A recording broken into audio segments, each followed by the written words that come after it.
How you doing? Good. How are you? I'm great. Look at all those books. I love it. Look at this one. Oh, snap. That's a There it good, is. that's a good one. That's a good one. It's a pretty good one. I like it. I So, love so it. Pablo's part of my Movement Makers program, and as part of that, we do an IG Live together. So what do you got, man? How can I help? Yeah, I want to ask you, on the name of the channel. When I start, I put it on my channel, Instituto de Negociación. No, Instituto de Negociación.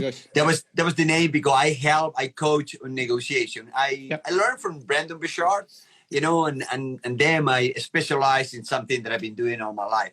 But my question is, it is good idea to have Instituto de Negociación, or I should put my name. What do you think? It's almost always better to put your name. Okay.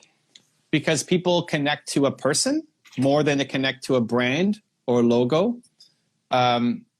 If you're planning to sell it, if you're planning to bring on lots of people to be up front, then you could evolve and shift it. But if it's you doing all the videos yourself, it's just easier for people to connect to you, to your face. Like, oh, Pablo, I love that guy. They'll remember that more than the institution of negotiation, right? So yeah, I'd make it your face, and I would make it like zoomed in face, like this of the face, right? And put your name. And it's easy. I have like 6,000 followers. It's easy in YouTube. It's easy to change. Can I change it now or that? Yeah. So picture your picture and the banner at the top. You can change anytime you want. The name there's limits on how often you can change it. So you could change it to your name, to Pablo, but you wouldn't be able to change it back for another month or something. Like they have a limit of how often you can change your name. But you don't really need to keep changing your name. Just do it once and you're good. Yeah. And I saw one question I want to ask you is, I love your coaching. I think it's unbelievable. I've been learning and watching all your videos, here. And why you don't do these videos on YouTube and why you do it on Instagram? That's kind of my question. So we take some of the videos that I do coaching of, and we put it to, I have, 11 or 12 different channels, maybe more by now. And so we have a channel where we put all of my Instagram lives that people can watch. And we have a channel that is of just Evan speaking and coaching. So some of them go there, not all of them, right? Like this is my third Instagram live just today. I saw the other ones. Yeah, I was there. And I do Instagram live at least 5 times a week, sometimes more. And we'll take the ones that whichever ones my team likes the best, we cut it up and put it into a video on that channel. And then some of them make it to the Instagram content as well.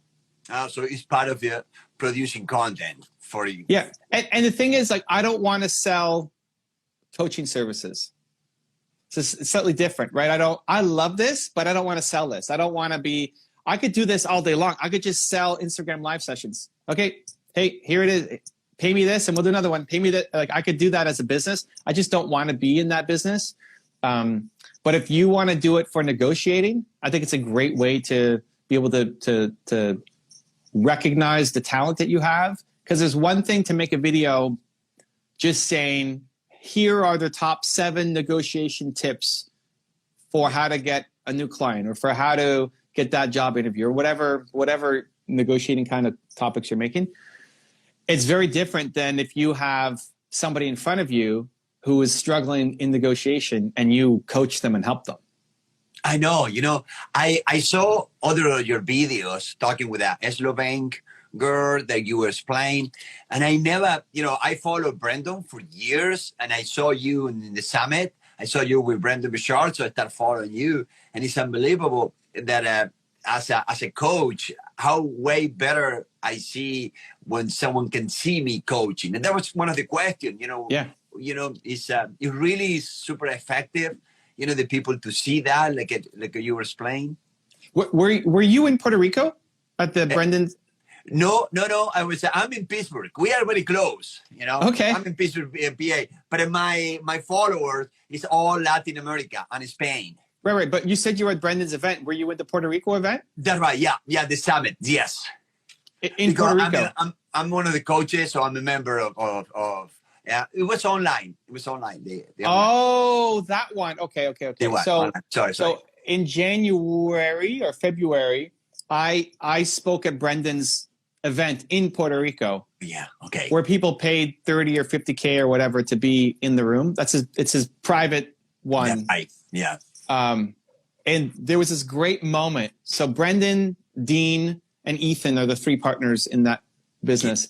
And Dean had this great moment with somebody where a woman stood up and was asking questions, and Dean challenged her and basically coached her live. Okay. And in that coaching, everybody else learned. It's not just helping that one woman. It's everybody can learn through her story. And for a lot of people, that was their favorite part of the day. Wasn't Dean on the whiteboard or his flip chart. It was that session, that coaching session that he did live. And so I went up the next day and I said, how many of you guys liked the thing Dean did yesterday, right? Like, how many of you guys liked Dean's session? And everybody was freaking out and super happy. And so I think the biggest opportunity, this is what I'm pushing Dean and Brendan on, is to do more coaching, because you only see them doing the whiteboard and the direct to camera, but they're great coaches. You just never see them coaching.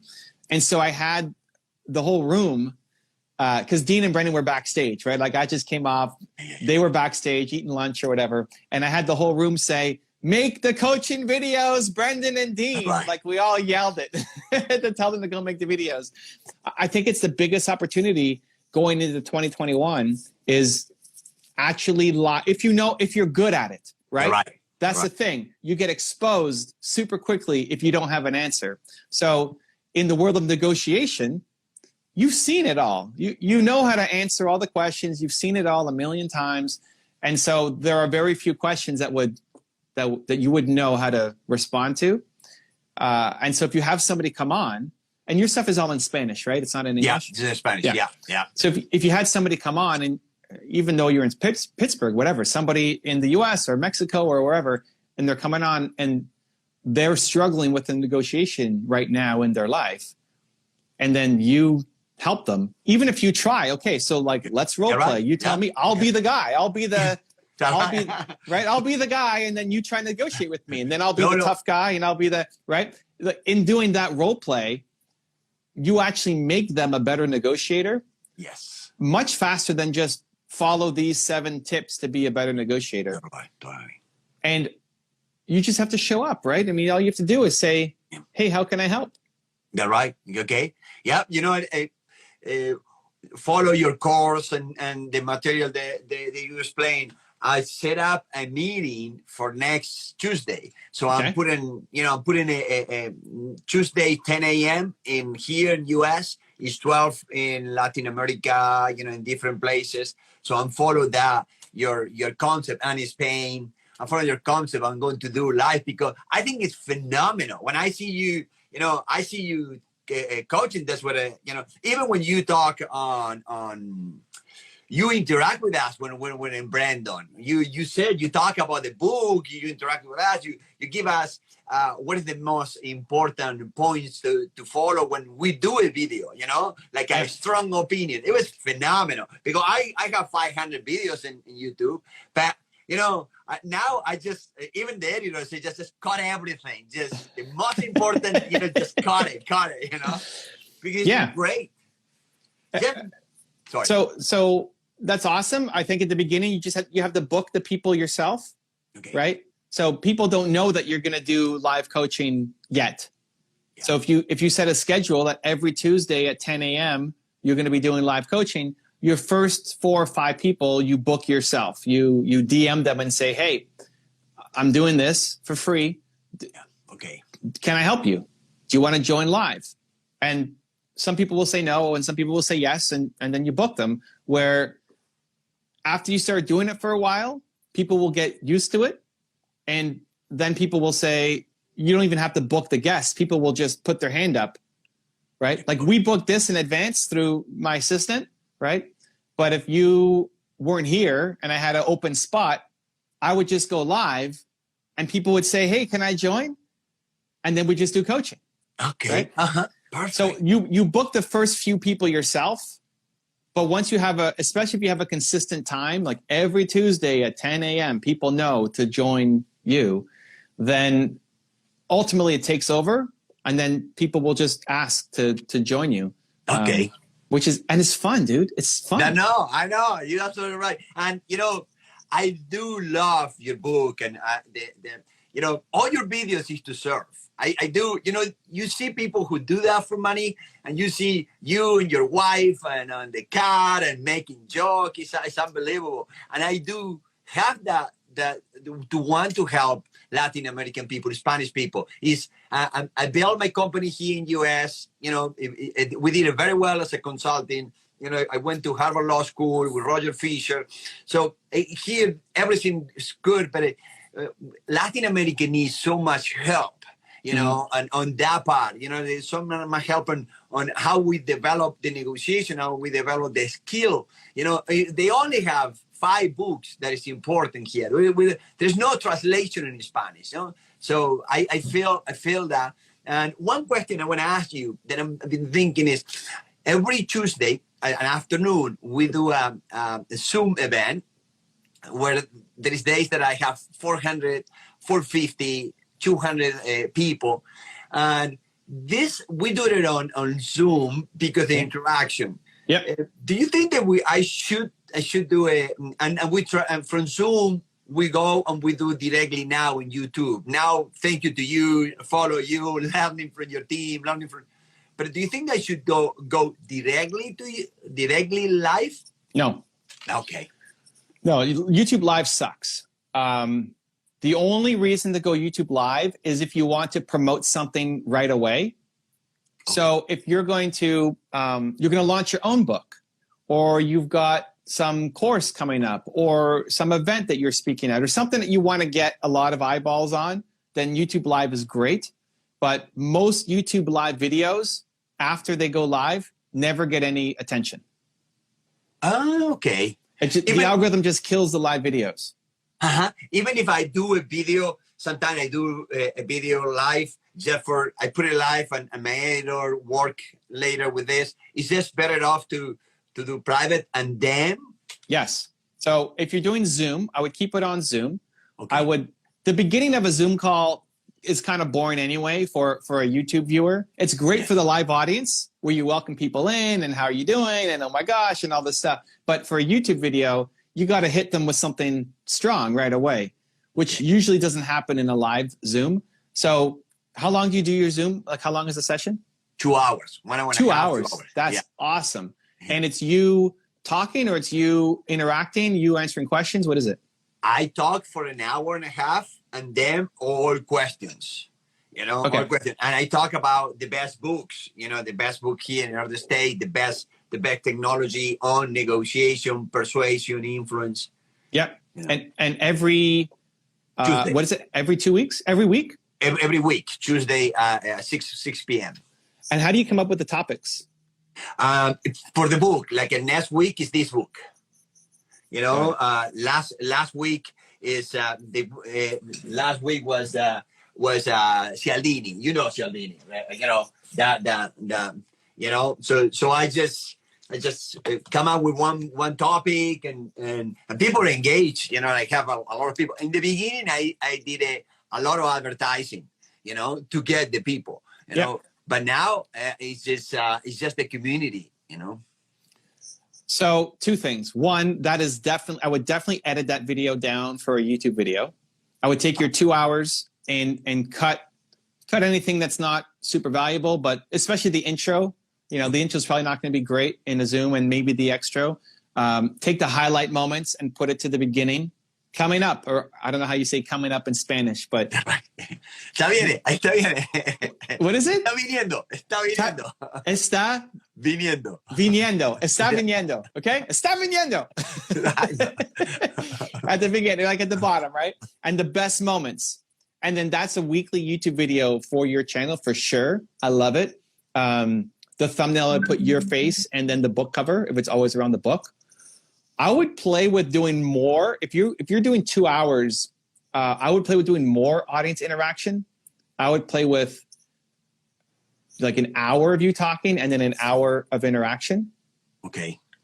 Where you're taking like the questions, because the more you make it feel like it's for them, the better experience they're going to have. So it's not just listening to a lecture. Okay. He's actually reading the comments. He's actually paying attention to us. We can get our chance to ask questions and be involved. It's just a much better experience. And I'd also play with breakout sessions.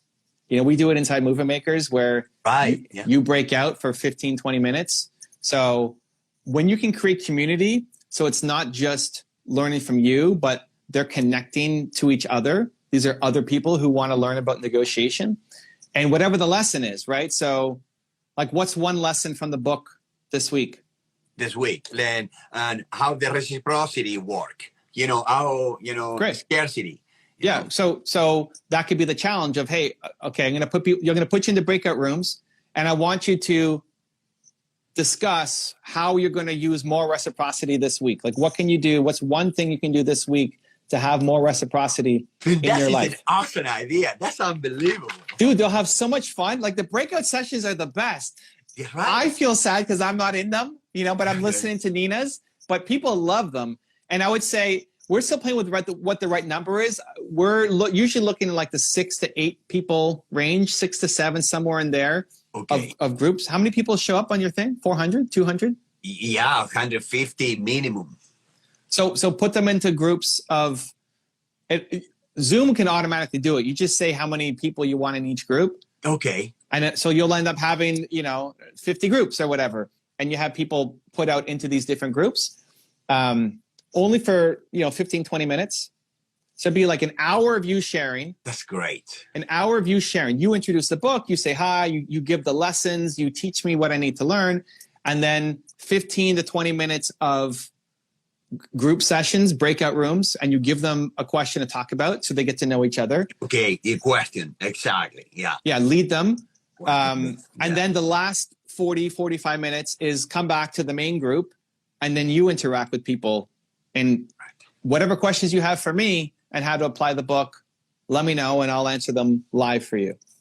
All right. For each group, they can come and participate. No, that's phenomenal. And oh man, no, thank you so much. It's so much fun. I think you'll crush it. The more you make it about the audience, and the more, again, the day connects. So for Movement Makers, I think there's a lot of opportunities for people to meet each other. And yes, you're learning from me and that's why you sign up. But the more you meet somebody else in the group, and then maybe 2 of those people make a business together or they help each other out somehow, especially if you're talking about reciprocity. They're now trying to figure out how to help somebody else in the group.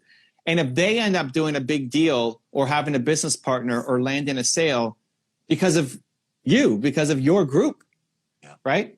Then that just elevates the experience and also gets them talking about you and your brand a lot more. And they're going to want to come back for the next one and the next one and the next one. You're absolutely right.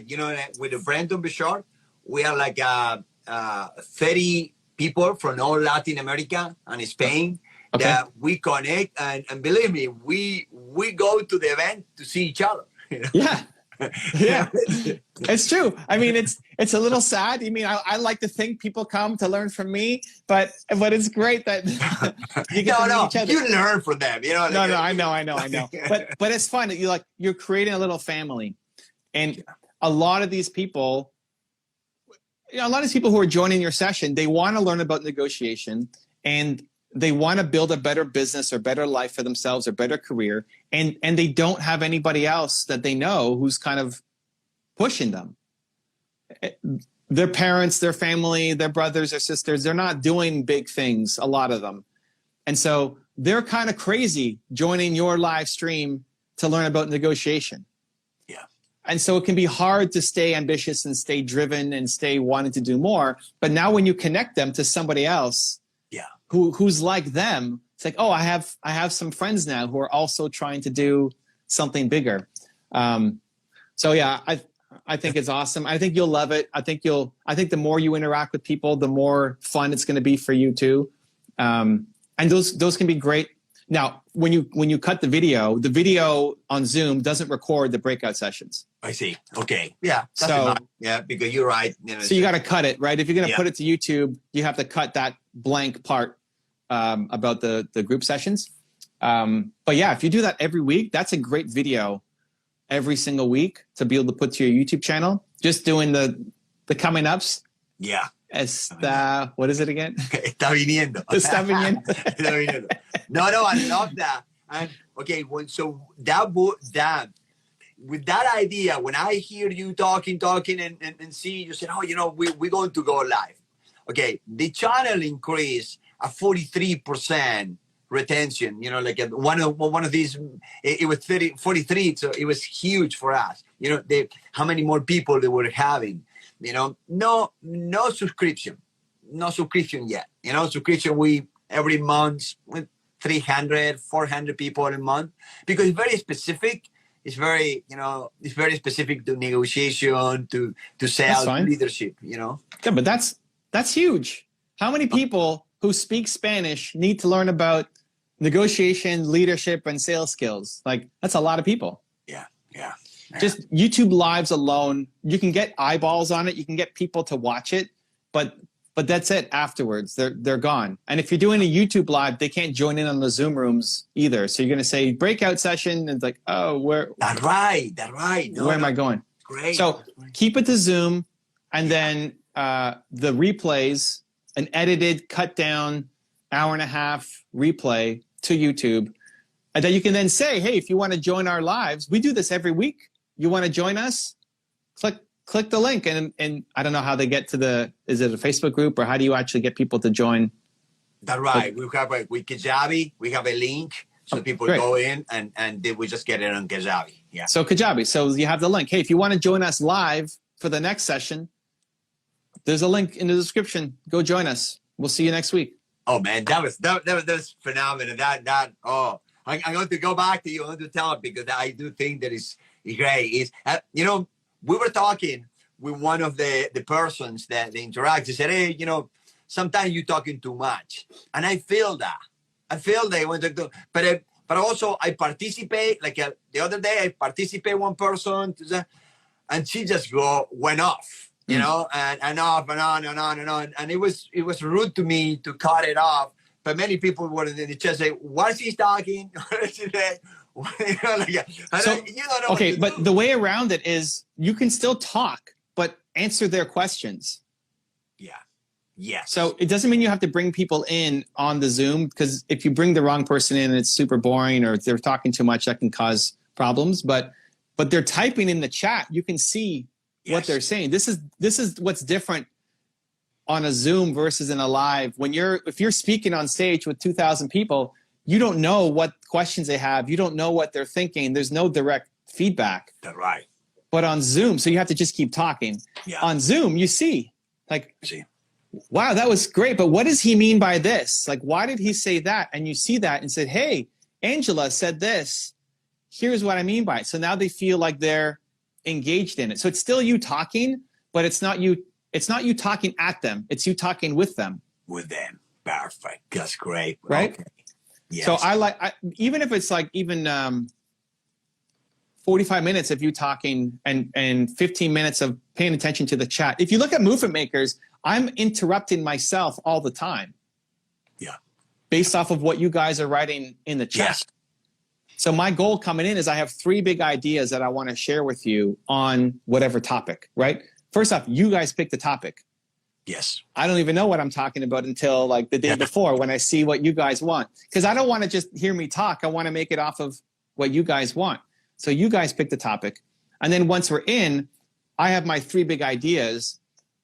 But during my first session of talking about the 3 big ideas, I'm constantly stopping to answer the questions that my assistant pulls from me. Because I think it adds, I just like it. I'd always rather make it about who is there watching instead of just me talking to myself. So just flip it. Like it's still you, but instead of an hour-long presentation, you're interacting with the audience. No, that's great. That's phenomenal. When you do the videos, there is any time, a special time we're doing, like you said, we're doing one video per day. No, is any time, especially any time, the best time to upload the video? Any advice on that? Doesn't matter. No, it doesn't matter. And YouTube's talked about it too. For the long-term success of the video, it doesn't matter. What matters is, one, it's consistent, and then two, that it's I would just pick a time every day. So my videos on my main channel go live at 6:45 every day. Okay. Every day 6:45. Every day 6:45. So it's not one day at 3 and one day at 8 and one day. Just create a consistent schedule. For the long-term success, it doesn't matter. YouTube's even put out a graph on your analytics where it shows when your viewers are online. Okay. Yes. And the reason why they did it is because of live streaming. So if you're going to do a live stream to YouTube, it's helpful to know when your audience is online. But they said for posting videos on demand, for posting just regular videos, it doesn't matter what time of day you're posting. And when you upload one video, no? Say for instance, upload at 10 a.m., upload one video with our process, and then 11 a.m. I want to go live. That kill my other video. I have a person in space. So, no, don't do that because he's killing the other video. You gotta get the other video to do. What do you think about that? Yeah, it does a little bit, but honestly, I wouldn't go live on YouTube anymore. No.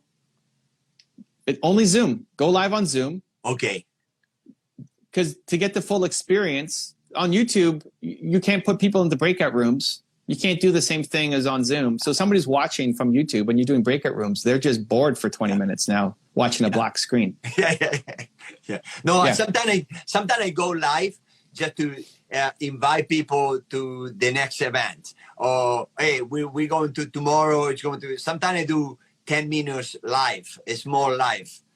Just to get people ready? You can. Yeah. If you're going to do that, then I would. And then what? The video's private afterwards? No. It just stays. Oh, it stays just. Yeah, because I don't know that I would do that, because that video kind of sucks afterwards. There's no reason to watch that video later on. Okay, perfect. Yeah. And then I would just make my videos go live later, right? So if you're going to do that at 11 in the morning, saying, hey, we're going live, or 10 in the morning, then you make your video on the main channel go live at 5 o'clock or something later on in the day.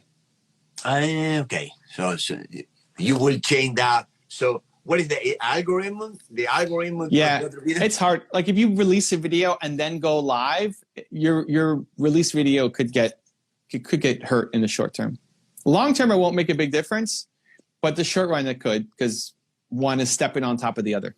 That's right. I did it. So how many videos do you recommend a day?